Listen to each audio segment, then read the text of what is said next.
Let's talk about Yu-Gi-Oh! Price support real quick, because there was two things that raised this discussion in the last couple of days. The first and obvious thing was this.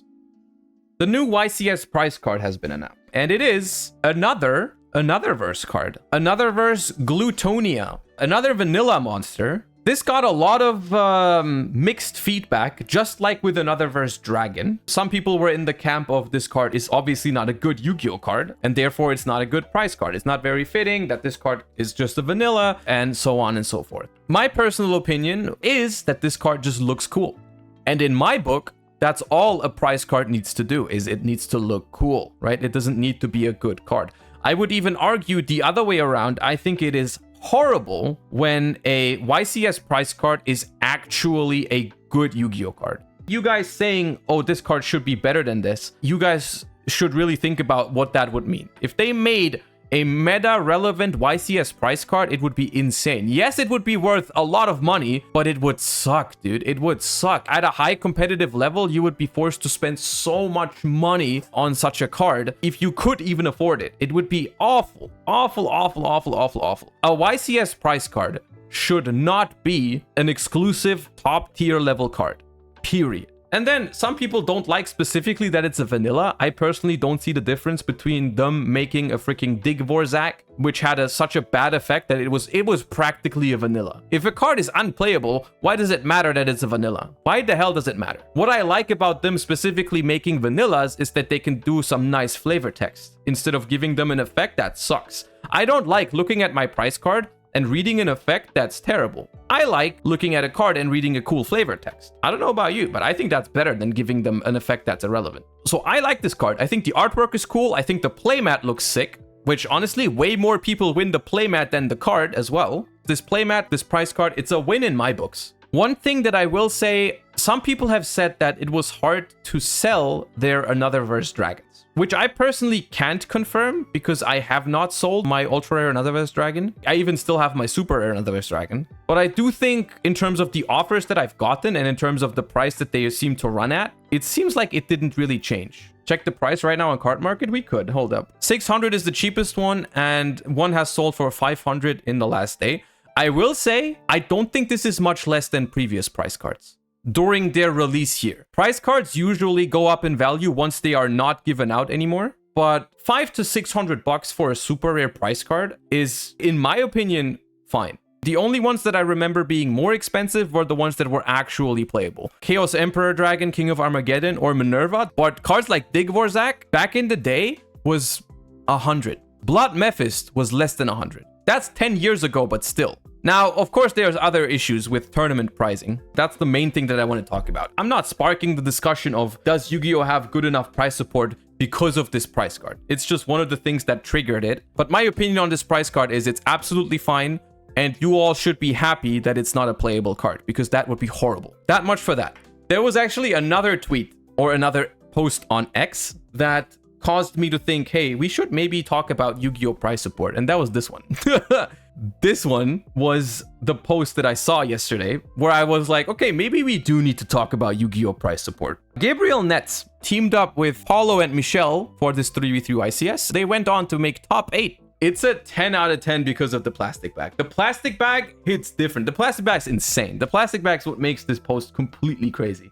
YCS pricing. This is the price pool for, I don't know what YCS it is, probably any regular YCS in this upcoming season. First place, you get an ultra rare YCS price card, Another Verse Glutonia, you get a messenger bag, you get a Nintendo Switch, you get an invite and VIP status at the next World Championship Qualifier tournament. This is actually a pretty sick prize. You get travel and accommodation to the next European Championship, and you get VIP status, which means you have 2 buys at Euros and you get fixed seating, which is very nice to have. And then you get the playmat. Second place is significantly worse because you only get a super rare prize card, which is a difference in a lot, and you don't get this, right? Everything else is the same. Third place is the same as second place, except you don't get the messenger bag. Top 8 is Nintendo Switch, invite, and playmat. 9th to 16th is 24 booster packs, invite, and playmat. And 17th to 32nd is invite and playmat. If attendance is 2,049 duelists or more, duelists who rank 33rd to 64th will also receive the top cut playmat and an invite and the points. Okay.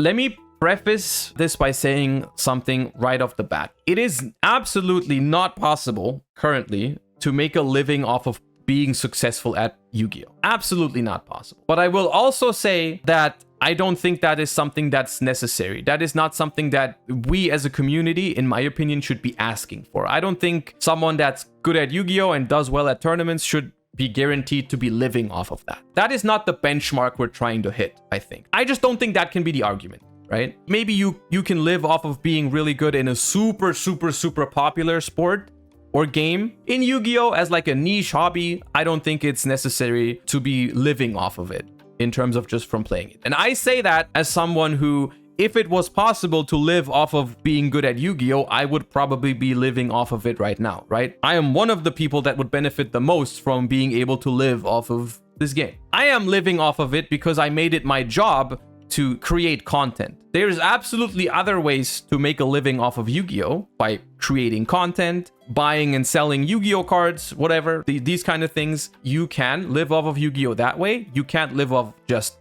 being good at it. I play Yu-Gi-Oh! Because it's a hobby. I like this game. I don't go about it from the perspective of when I'm going to an event, I need to make my money back. Otherwise, it's cringe, right? Not my approach to playing the game. Not a very healthy approach either, I think, in terms of enjoying your hobby. However, I will say Yu-Gi-Oh! Tournaments have gotten significantly larger. Also, that means it gets significantly harder to place in the top whatever. In Europe, there used to be YCSs that had 500, 600, 700, 800 players. The max back in the day would be like 1,000, 1,200. That's what we would have for a normal YCS. Which means like if you get top 32 at a 600 player YCS, you're like in the top 5% of players or something. Nowadays, it's like YCSs easily fetch over 2,000 players, and making top 32 at that event, it's so much harder. And while the attendance of those tournaments has grown over the years, the prize pool has not changed. Not even in the slightest. It has always been like that. It's always been top 32, playmat, top 16, booster box on top 8, console, 1, 2, 3 gets prize cards. This prize pool structure has pretty much not changed since the introduction of YCSs, which I simply think is not appropriate when the game has been growing so much. Winning a YCS, I don't care about the prize pool at all. I'm gonna be honest with you right here. When you win a YCS, you don't care that you could be getting more. It still feels amazing. The people I do feel for, and where it really sucks, is if you come close to winning a YCS. If you top 32, top 16, top 8, top 4, you're barely not winning, which already feels bad. Icing on the cake is you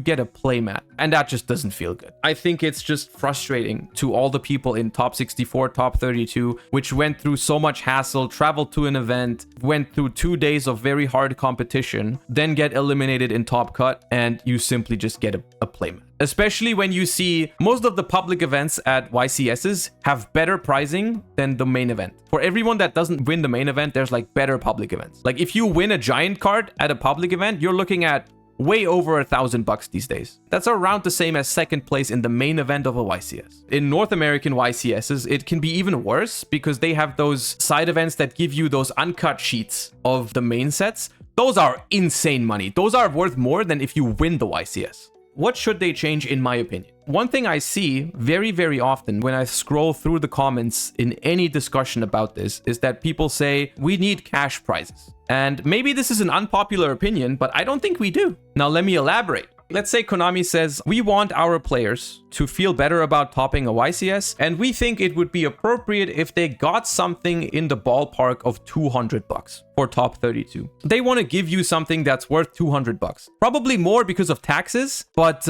let's leave that out of the equation for now. If they wanted you to receive something with the value of $200, if they want to do cash prizes, they have to give you $200 straight, costs them $200. There is so many better solutions to that costs the company so much less. So what are they doing right now? They're giving out electronics, which I also don't think is the greatest way of doing it. I think winning a Nintendo Switch is cool and all, and it looks kind of fancy when you're holding it up in the photo or whatever, but it's not that great. I assume Konami has some sort of arrangement with Nintendo that they get those Switches for cheaper, or maybe they even get them for free because it promotes the Nintendo Switch. But in theory, like when you win a Nintendo Switch at an event, you have to sell it for probably less than its initial value, and you have to make sure you're like selling it and find people that want it and stuff like that. It's a little bit of extra work, but electronics are fine. It's just like no one really cares about winning a Switch. And the same is also true like for packs and playmats. Those are technically good ideas, right? Because a booster box, if the set is solid, you can just sell the booster box for 50 or 60 bucks. So you get 50 or 60 bucks worth of value, but it doesn't cost Konami 50 bucks. Do you see how it's much smarter that way already than just giving you cash prizes? If they want you to have $200, they can just give you 4 boxes, and that's around $200, but it does not cost them near that much. Magic. On top of that, this is very anecdotal because I have previously competed in other games that award cash prizing. Because what people always bring up as a comparison is Pokemon and other games that do have cash prizing. And I have won cash prizing in Pokemon. It was not as simple as just give them your bank account and they just wire you the money the next day. I remember it as being a very long-winded process. I had to go to a different site and make an account so they could deposit the money on that account. And in order to withdraw it from that account, I was supposed to win, I think, 250, and they took out like solid 20 to 30% was fees. And then I needed to like authorize to that website by uploading my ID and everything, right? And it took like weeks. So it wasn't that pleasant of an experience. It would have been way more pleasant if they just gave you 4 booster boxes and you turn around because you're at a Pokemon tournament. So you look at the next best Pokemon player and you're like, I'll give you those 4 boxes for 200 bucks. Easy clap. But also that was 6 years ago. Maybe they improved their system. I don't know. But it was not as good as people make it out to be. The same is also true for Legends of Runeterra. Legends of Runeterra is a game that has cash prizing for their tournaments, and I was very actively playing that game in 2021 and made like top cut at a bunch of the equivalent to their YCSs. In Runeterra, it was a little bit simpler. I think you gave them your bank account and they would wire it, but it would take like up to like 6 months or something. That can't be the best solution. Konami has the opportunity to just make something new, some exclusive product that you can only get at YCSs, and it'll be a lot more efficient money-wise than giving you cash. I am not siding with the corporation. I'm just saying cash prizes are not the way. Why do we care about Konami's finances? See, this is where you guys are sometimes being idiots. Ignoring the fact that Konami is a company and needs to make money is stupid. If Konami does not do well, this game does not exist. What the hell are you on about? But they can do better than what they're doing right now. That's where I'm getting towards. The frustrating part is, if you think about all the things I just said, you realize how shockingly easy it would be to give the players insane prizes at these events without spending much money. Because all they would need to do, for example, they go ahead and say, hey, season of 2023 and 2024, we will create an Ash Blossom Ultimate Rare card, and everyone in top 64 at a YCS wins one.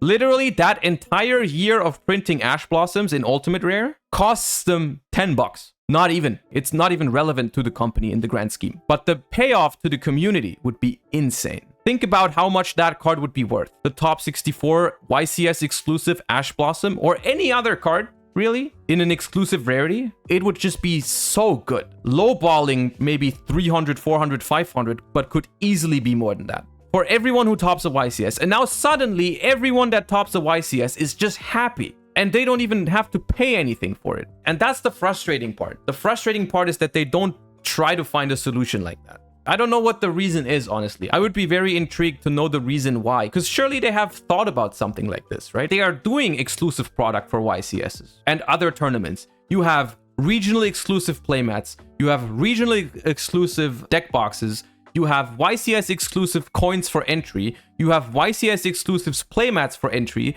You have YCS exclusive playmats for top cut.